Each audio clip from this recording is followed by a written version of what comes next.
Welcome to Attack. In this video I will tell you that how you can use professional dashboard on Instagram. So let's get started. First of all, open Instagram app, then click on profile.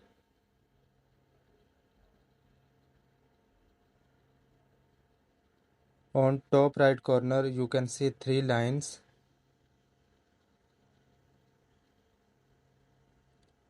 In settings and activity, scroll down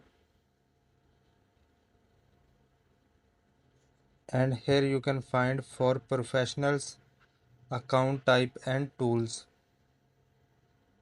So open it.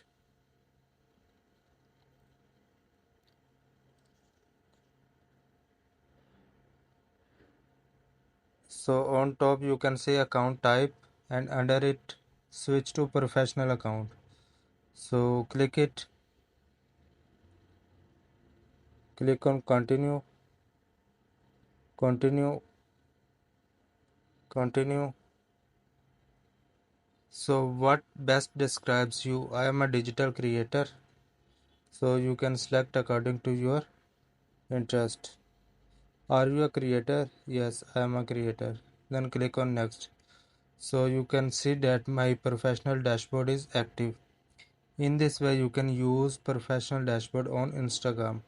If you like the video, subscribe my channel. Thanks for watching.